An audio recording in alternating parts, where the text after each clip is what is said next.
SSC 27 batch তোমাদের already pre test পরীক্ষা শেষ এবং আর কিছুদিন পরেই তোমাদের টেস্ট পরীক্ষা শুরু হবে এবং টেস্ট পরীক্ষা শেষ হতে না হতেই দেখবা যে তোমাদের এসএসসি পরীক্ষার ডেট দিয়ে দিছে, রাইট? সো তোমরা অনেকেই অলরেডি প্রি টেস্ট পরীক্ষা দিয়ে রিয়েলাইজ করছো যে তোমাদের আসলে ম্যাক্সিমাম সিলেবাসই বাকি। আর যদি সিলেবাস বাকি নাও থাকে, মোটামুটি সিলেবাস আমার কমপ্লিটও হয়ে থাকে, তাহলে যেগুলো তুমি ক্লাস 9-এ পড়ে আসছো বা শুরুর দিকে পড়ে আসছো ওইগুলাতে অনেকগুলাতেই তোমার লেগিংস আছে, রাইট? সো প্রি টেস্ট পরীক্ষা দেওয়ার পর এখন সামনে তোমার টেস্ট পরীক্ষা। অলরেডি অনেকেই প্রি টেস্ট পরীক্ষার সময় প্ল্যান করে ফেলছো যেহেতু আমার প্রি টেস্ট পরীক্ষার আগ মুহূর্ত সিলেবাস ওইভাবে কমপ্লিট হয় নাই, প্রি টেস্ট পরীক্ষার পরে হচ্ছে আমি মোটামুটি আমার সিলেবাস কমপ্লিট করব, বাট এখনও পড়াশোনা শুরু করো নাই। সো এই মোমেন্টটাতে আসলে তোমার যেটা করতে হবে, টেস্ট পরীক্ষার জন্য একটা প্রপার একটা স্ট্র্যাটেজি ফলো করে তোমাকে তোমার সিলেবাসটা কমপ্লিট করতে হবে, কারণ তোমার সিলেবাস এখন অনেক বাকি। আর বাকি না থাকলেও যেগুলো তোমার লেগিংস আছে ওই জিনিসগুলোকে তোমাকে আবার রিভিউ করতে হবে। সো শেষ মুহূর্তে তুমি কিভাবে প্রিপারেশন নিলে, কিভাবে তুমি তোমার প্রস্তুতি নিলে তোমার একদম এসএসসিতে বলো কিংবা তোমার সামনে টেস্ট পরীক্ষাতে বলো একদম খুব ভালো একটা রেজাল্ট করতে পারবা, তুমি গোল্ডেন এ প্লাস পাইতে পারবা, সেই জিনিসগুলো নিয়েই আজকের এই ভিডিওটা, ঠিক আছে? সো চলো শুরু করি। আমি যেহেতু তোমার অনেকগুলা সাবজেক্ট, সো আমি তোমাকে শুধুমাত্র একটা সাবজেক্ট দিয়ে পুরো বিষয়টা ক্লিয়ার করব যে আসলে তোমার প্রি টেস্ট পরীক্ষার পরে এখন যেই মানে সময়টা, এটাতে তুমি কিভাবে প্রিপারেশন নিবা। কারণ দিন শেষে কিন্তু তোমাদের যেই কোনো স্কুলে বলো টেস্ট পরীক্ষাতে কিন্তু তোমাদের ফুল সিলেবাস থাকবে এবং ফুল সিলেবাস কিন্তু তুমি টেস্টের আগের দিন রাতে কিন্তু পড়ে পারবা না, রাইট? আবার যদি তোমার অনেক সিলেবাস বাকি থাকে তাও তোমার এখন থেকে শুরু করলেও তুমি হয়তো বা সবগুলা চ্যাপ্টার শেষ করতে অনেক বেশি হিমশিম খাবা। সো তুমি টেস্ট পরীক্ষার জন্য কিভাবে একদম পারফেক্টলি প্রিপারেশন নিবা ওই জিনিসগুলো এখন তোমাকে আমি বলবো। খেয়াল করে দেখো, যেহেতু তোমরা সায়েন্সের হও, কমার্সের হও কিংবা আর্টসের হও, সবারই কিন্তু একটা কমন সাবজেক্ট হচ্ছে সাধারণ গণিত, রাইট? সো আমি তোমাদের সাধারণ গণিত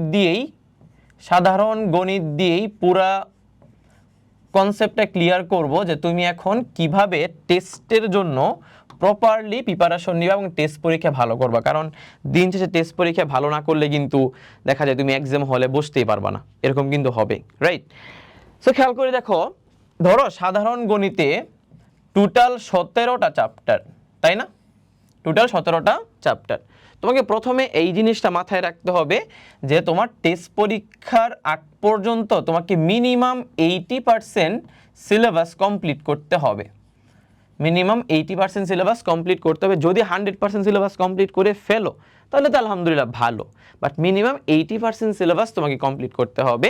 আমি সাধারণ গণিত দিয়ে বোঝাচ্ছি, তুমি প্রত্যেকটা চ্যাপ্টার প্রত্যেকটা সাবজেক্টের তুমি সেমভাবে অ্যানালাইসিস করে তারপরে তুমি সিদ্ধান্ত নিবা তুমি কোন কোন চ্যাপ্টারগুলো সবার আগে কভার করবা, ঠিক আছে? সো এবার আসো, প্রথমে দেখো সাধারণ গণিতে কিন্তু আমাদের বিভাগ কটা বলো তো? আমাদের বিভাগ কিন্তু 4টা, ক, খ, তারপর হচ্ছে গ বিভাগ এবং কি বলো তো ঘ বিভাগ, রাইট? আচ্ছা বলো তো ক বিভাগে কোন কোন চ্যাপ্টার আছে? চ্যাপ্টার 1 আছে, চ্যাপ্টার 2 আছে, চ্যাপ্টার 3 আছে, 4 আছে, 5 আছে, দেন তোমার 11 আছে, তারপরে তোমার 12 আছে, তারপরে তোমার 13 আছে, রাইট? খ বিভাগের মধ্যে কি আছে? জ্যামিতিক পার্ট 6 আছে, 7 আছে, 8 আছে, 14 আছে এবং কি আছে বলো তো 15 আছে। দেন গ বিভাগ হচ্ছে ত্রিকোণমিতি এবং পরিমিতি, সেটা হচ্ছে 9 আছে, 10 আছে এবং কত আছে বলো তো 16 আছে। আর 17 নাম্বার মানে 17 নাম্বার চ্যাপ্টার হচ্ছে একটাই, সেটা হচ্ছে ঘ বিভাগ, তাই না? আচ্ছা এই হচ্ছে আমাদের মোটমাট 4টা বিভাগের কি কি চ্যাপ্টার আছে ওইগুলা, রাইট? এইবার এখন তোমাকে আমি কি বলছি বলো? তোমাকে আমি বলছি তোমাকে 80% সিলেবাস মিনিমাম কমপ্লিট করতে হবে। তাহলে তোমার কোন কোন চ্যাপ্টারগুলো কমপ্লিট করতে হবে তোমাকে সেটার আগে প্রায়োরিটাইজ করতে হবে যে আসলে তুমি কোন কোন চ্যাপ্টারগুলো আগে কমপ্লিট করবা। দেখো এখানে সবগুলা চ্যাপ্টার থেকে কিন্তু সৃজনশীল প্রশ্ন সেম ওয়েতে আসবে, রাইট? সেইখানে দেখো তুমি সবচেয়ে কম চ্যাপ্টার আছে কোন বিভাগের মধ্যে? ঘ বিভাগে, জাস্ট একটা মাত্র চ্যাপ্টার 17 পরিমিতি, পরিসংখ্যান। এবং এই চ্যাপ্টারটা তোমরা সবাই মোটামুটি পড়ছো, 9 এর শুরু থেকেই চ্যাপ্টারটা তোমাদের প্রত্যেকের সিলেবাসে আছে। সো এই বিভাগটা তোমার সবার আগে কমপ্লিট করতে হবে, মাস্ট। টেস্টের আগে সবার আগে কমপ্লিট করতে হবে। যদি কমপ্লিট করা থাকে আলহামদুলিল্লাহ ভালো, তুমি একটা টিক মার্ক দিয়ে দিবা। এইভাবে প্রত্যেকটা সাবজেক্ট লিখে লিখে তোমাকে আগে প্রায়োরিটাইজ করতে হবে কোন চ্যাপ্টারগুলো আগে কমপ্লিট করা উচিত। যেগুলো তোমার যদি আগে কমপ্লিট হয়ে যায় এগুলো টিক মার্ক দিয়ে দিবা, ঠিক আছে? আচ্ছা, তার মানে এটা তোমাকে আগে কমপ্লিট করতে হবে এবং এটা তুমি টিক মার্কও দিয়ে দিবা, শেষ। আচ্ছা, এরপরে দেখো ক খ গ বিভাগের মধ্যে গ বিভাগে হচ্ছে 3টা চ্যাপ্টার মাত্র। সো 9, 10, 16। সো 9, 10 থেকে একটা সৃজনশীল আসবে, 16 থেকে একটা সৃজনশীল আসবে এবং 16 নাম্বার চ্যাপ্টার, 10 নাম্বার চ্যাপ্টার এগুলো হবে অনেক সহজ চ্যাপ্টার। এবং 9 নাম্বার চ্যাপ্টার অনেকের কাছে কঠিন লাগে সৃজনশীল একটু ঘুরায় পেঁচায় দিলে। সো তুমি আমার ইউটিউব চ্যানেলে গিয়ে যদি 9 নাম্বার চ্যাপ্টারটা দেখো, দেখবা টাইপ ভিত্তিক ম্যাথ করা দেওয়া আছে। সো এই টাইপ ভিত্তিক ম্যাথ করে ফেললেই তুমি দেখবা 9 নাম্বার চ্যাপ্টার তোমার একদম পানি পানি হয়ে যাবে। সো আমি তোমাকে যেটা বলবো, তোমার টেস্টের আগে অবশ্যই এটা কমপ্লিট করতে হবে। এখানে অনেকেই 10, 16 এগুলো হয়তো কমপ্লিট করে ফেলছো। যদি কমপ্লিট করা না থাকে অবশ্যই আগে তোমরা এই 3 চ্যাপ্টার কমপ্লিট করে ফেলবা, ঠিক আছে? গেল এটা। এবার আসো ক বিভাগ এবং খ বিভাগ। ক বিভাগে টোটাল চ্যাপ্টার আছে তোমার 8টা, খ বিভাগে টোটাল চ্যাপ্টার আছে তোমার 5টা। এখন কোন চ্যাপ্টারগুলা আমাকে আগে শেষ করতে হবে ওইটা তোমাকে প্রথমে বুঝতে হবে। খেয়াল করে দেখো, খ বিভাগের মধ্যে সবচেয়ে ইম্পর্টেন্ট চ্যাপ্টার যদি আমি বলি সেটা 8 নাম্বার, সবচেয়ে ইম্পর্টেন্ট। আর তার পাশাপাশি যদি সম্পাদ্যের ক্ষেত্রে বলি সেটা 7 নাম্বার। অর্থাৎ খ বিভাগের মধ্যে সবচেয়ে ইম্পর্টেন্ট হচ্ছে 7 এবং 8। এখান থেকে তুমি 100% শিওর থাকো তুমি সৃজনশীল পেয়ে যাবা, সৃজনশীল পেয়ে যাবা। আর 6 নাম্বার চ্যাপ্টারটা একটা ছোট চ্যাপ্টার, যদি 6 নাম্বার চ্যাপ্টারটা পড়ে ফেলতে পারো সবচেয়ে ভালো হয়। তাহলে তুমি খ বিভাগের মধ্যে সবার আগে প্রায়োরিটি দিবা হচ্ছে 6, 7, 8, 6, 7, 8, 14, 15 এগুলো সহজ চ্যাপ্টার। ছোট ছোট ম্যাথ মানে মানে তোমার উপপাদ্যগুলা কমই আছে, খুব একটা বেশি নাই, বাট এগুলার চেয়ে বেশি ইম্পর্টেন্ট হচ্ছে 6, 7, 8। তো তোমার যদি সবগুলাই বাকি থাকে তুমি আগে 6, 7, 8 কমপ্লিট করবা, ঠিক আছে? 14 আর 15 থাকুক। 14 আর 15 তুমি তো শুধুমাত্র এমসিকিউর জন্য তো পড়তে পারবা পরীক্ষার আগে। সো তুমি জাস্ট এমসিকিউর জন্য বেসিক কনসেপ্টগুলা তুমি আমাদের ইউটিউব চ্যানেলেই পেয়ে যাবে। দেখবে এমসিকিউ টাইপ ভিত্তি করে দেওয়া আছে 14, 15 এই সবগুলো চ্যাপ্টারের, ঠিক আছে? তুমি যদি উপপাদ্য শেষ না করতে পারো তাহলে তুমি জাস্ট এমসিকিউর জন্য পড়বা। ওকে, গেল এটা। ক নাম্বার চ্যাপ্টারের ইম্পর্টেন্ট চ্যাপ্টারগুলো কোনগুলা, এবং শুধু ইম্পর্টেন্ট না সহজ চ্যাপ্টার, যেমন দেখো 2 number chapter, 3 number chapter, 13 number chapter. 13 number ওই যে ধারা। সো 2, 3 হচ্ছে এখানে ফাংশন, এখানে হচ্ছে তোমার এই বীজগণিত, এই চ্যাপ্টারগুলো সহজ। সো তুমি মাস্ট একদম শিওর থাকো 2, 3, 13 এইগুলা থেকে সৃজনশীল হবেই হবে। সো তুমি এগুলো আগে শেষ করবা। এরপরে 1 নাম্বার চ্যাপ্টার অনেকেই হয়তো বা 9এই পড়ে আসছো, এটা তুমি অস্বীকার করার কিছু নাই। সো তোমার বাকি চ্যাপ্টারগুলো যদি তোমার মানে ধরো তোমার বাকি আছে শেষ করতে পারো না, যেমন 5 নাম্বার, 11, 12 বা এগুলো তোমার কঠিন লাগতেছে, তোমার এগুলো দরকার নেই, তুমি পরে পড়ো, সমস্যা নেই। তুমি এইভাবে হচ্ছে দেখো একটা, তাহলে সাধারণ গণিতের আমি কোনগুলো চ্যাপ্টার মানে একদম মাস্ট তোমাকে শেষ করা লাগতেছে বলো? 1, 2, 3, 4, 5, 6, 7, 8, 9, 10।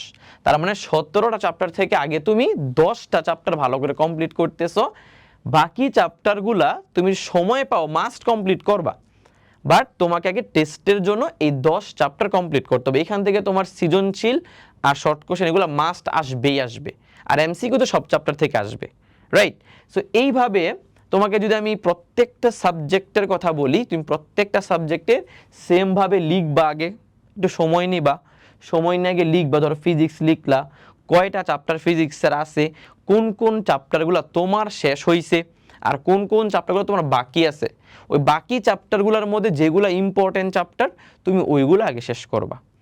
এইভাবে যদি প্রতিটা সাবজেক্টের তুমি চ্যাপ্টার অ্যানালাইসিস করো, বাছাই করো, তাহলে তুমি গিয়ে দেখবা যে হাইস্ট তোমার 15 থেকে 16টা চ্যাপ্টার এক্সট্রা পড়া লাগবে বা নতুন করে পড়া লাগবে, অথবা তুমি পড়ছো বা ঝাপসা পড়ছো, ঠিকভাবে পড়াশোনা করো নাই, এখন তোমাকে পড়তে হচ্ছে।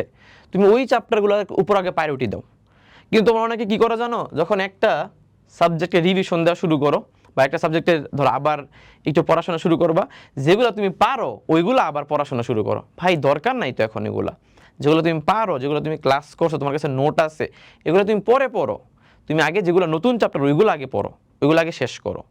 ওকে, এইভাবে তুমি যদি পড়ো তাহলে তুমি ভাই দেখবা টেস্টের মধ্যে তোমার 80% সিলেবাস কমপ্লিট হবে, টেস্টের পরে তোমার আরও 20% থাকবে না, ওটা কিছুই না, ওটা তুমি রিভিশন দেওয়ার পাশাপাশি কমপ্লিট করে ফেলবা। ঠিক আছে, সো এই স্ট্র্যাটেজি ফলো করলে অবশ্যই তুমি তোমার যে কাঙ্ক্ষিত রেজাল্ট, কাঙ্ক্ষিত যেই চিন্তাভাবনা ওইটা তুমি অবশ্যই অর্জন করতে পারবা। আর মাথায় রেখো, এখন তুমি যদি সময় নষ্ট করো তাহলে কিন্তু পরীক্ষার আগ মুহূর্তে যায় কিন্তু এত কম সময়ে এত বড় সিলেবাস কমপ্লিট করা সম্ভব না। দেখো এসএসসি 26 ব্যাচের ক্ষেত্রে যেটা হয়েছিল, ওরা কিন্তু শর্ট সিলেবাস পাইছে, যার কারণে পরীক্ষার আগের দিনেও যদি পড়াশোনা করে মোটামুটি তারা ভালো রেজাল্ট করতে পারছে। বাট তাও একটু খেয়াল করে দেখো, বিগত এই যে 1-2 বছর ধরে কিন্তু প্রশ্নের প্যাটার্ন কিন্তু চেঞ্জ হচ্ছে, প্রশ্ন কিন্তু একটু কঠিন হচ্ছে, একটু বেশি ধরো একটু ঘুরায় পেঁচায় ম্যাথ দিচ্ছে, সেটা হচ্ছে এসএসসিতে হোক সেটা এইচএসসিতে হোক। আগের গদবাঁধা নিয়মে কিন্তু প্রশ্ন আসতেছে না, যে বিগত 10 বছরের প্রশ্ন অ্যানালাইসিস করলে বা প্রশ্ন পড়লেই বা বোর্ড প্রশ্ন সলভ করলেই তোমার সব কমন পড়ে যাচ্ছে, এটা হচ্ছে না। সো তোমাকে একটু একটু ইফোর্ট দিতে হবে। ঠিক আছে, সেভাবে পড়ো, এভাবে পড়লে ইনশাল্লাহ তুমি টেস্টও ভালো করবা, আর সামনে এসসি পরীক্ষার জন্য আরও নতুন নতুন জিনিসপত্র আসবে। সো সবাই ভালো থাকো, আল্লাহ হাফেজ।